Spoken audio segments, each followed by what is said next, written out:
আসসালামু আলাইকুম friends, recipe by Angel চ্যানেলে সবাইকে স্বাগত জানাই। এভাবে ডিমের ভাপা বানালে একদম দ্বিগুণ স্বাদে তৈরি হয়। ছোট বড় সবাই এটা খুব মজা করে খেতে পারবে, কারণ বেশি এর মধ্যে ঝাঁঝ হবে না আর ঝালটাও কম, খেতে কিন্তু খুবই টেস্টি। তো চলুন দেখা যাক আজকে আমি কিভাবে ডিমের ভাপা বানাই। সবার প্রথমে আমি নিয়ে নিয়েছি সেদ্ধ করা 3টে ডিম। আমি একটু কাট লাগিয়ে নিয়েছি যাতে ভাজতে সুবিধা হয়। তো আমি একটা গরম কড়ার মধ্যে নিয়ে নিয়েছি 3 টেবিল স্পুন সর্ষের তেল। এই ডিমের ভাপা বানানোর জন্য আমাকে একটা মশলা তৈরি করতে হবে। তার জন্য আমি একটা মিডিয়াম সাইজের পেঁয়াজ কেটে নিয়েছি আর 3টে দিয়ে দিয়েছি কাঁচা লঙ্কা। এটাকে হালকা আঁচে আমি ভেজে নেব হালকা ভাবে।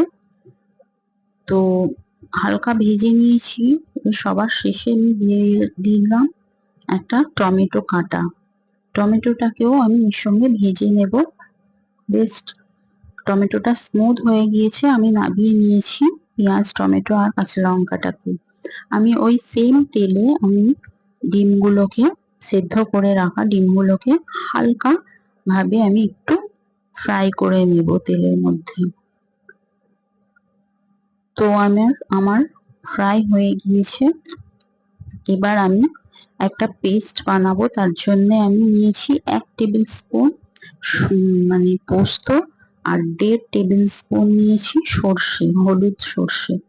তো আমি এই দুটোকে সমানভাবে একটা পেস্ট বানিয়ে নেব। তার জন্য আমি এর মধ্যে সামান্য পরিমাণ দিয়ে দেব পানি।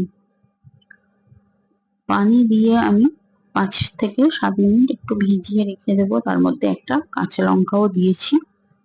আর এই ভেজে রাখা পেঁয়াজ টমেটো আর কাঁচা লঙ্কা দুটোকে একসঙ্গে একটা পেস্ট বানিয়ে নেব।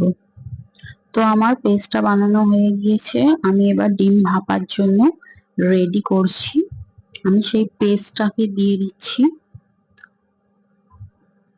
3 টেবিল স্পুন দিয়েছি পেস্ট, ওই মশলাটা। আর দিয়ে দিয়েছি 1.5 টেবিল স্পুন টক দই। দুটোকে ভালো করে মিক্সড করে নিচ্ছি। ফ্রেন্ডস, এইভাবে একবার বানিয়ে দেখবেন, ডিম ভাপা খেতে কিন্তু দুর্দান্ত লাগবে। তো আমি সামান্য পরিমাণ দিয়েছি, হাফ টেবিল স্পুনের থেকেও কম গুঁড়ো লঙ্কা, লাল লঙ্কা আর হাফ টেবিল স্পুন নুন দিয়ে আমি এটাকে মিক্সড করে নিলাম। এবার আমি সেই তেলটা যেটা বেঁচে গিয়েছিল ভাজাতে, আমি সেই তেলটাকে এর মধ্যে 2 টেবিল স্পুন দিয়ে দিলাম। মশলাগুলোর মধ্যে ভালো করে মিক্সড করে নিলাম। এবার আমি একে একে ডিমগুলোকে মশলার মধ্যে দিয়ে দিচ্ছি। ডিমগুলোকে ভালো করে মশলার সঙ্গে আমি মাখিয়ে নিচ্ছি।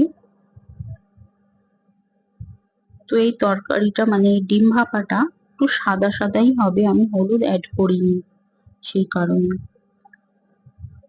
তো আমি এভাবে মিক্সড করে নিলাম। এবার আমি দুটো ছেঁড়া কাঁচা লঙ্কা এর মধ্যে আমি দিয়ে দিচ্ছি। ঝালটা আপনাদের স্বাদ মতনই দেবেন। আবারও আমি 2 টেবিল স্পুন দিয়ে দিলাম ওই সর্ষের তেল। এবার আমি ঢাকনাটাকে এর মধ্যে বন্ধ করে দেব টিফিন কারির। ফ্রেন্ডস, আমার চ্যানেলটাকে যদি ভালো লাগে থাকে তো অবশ্যই সাবস্ক্রাইব করে নেবেন আর ভিডিওটাকে একটা লাইক দেবেন। তো আমি প্রথম থেকে হালকা গরম করে নিয়েছিলাম কড়ার মধ্যে পানিটা, তার মধ্যে আমি দিয়ে দিলাম টিফিন কারিটা আর ঢাকনা চাপা দিয়ে আমি 10 থেকে 15 মিনিট রান্না হতে দেব। তো দেখুন ফ্রেন্ডস, আমার হয়ে গেছে। পানিটা এতটাই দেবেন টিফিন কারির মুখ পর্যন্ত যাতে না যায়, না হলে কিন্তু ভেতরে ঢুকে যেতে পারে পানি। তো আমার ডিম ভাপা একদমই রেডি হয়ে গিয়েছে। ছোট বড় অনায়াসে এই রেসিপিটা ট্রাই করতে পারে।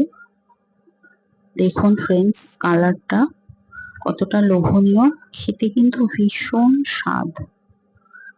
একদম সিম্পল রান্না। আর এই মশলাগুলো দিয়ে আপনারা একবার ট্রাই করে দেখবেন এই ডিম ভাপার রেসিপি। তো আজকের মতন টাটা, দেখা হবে।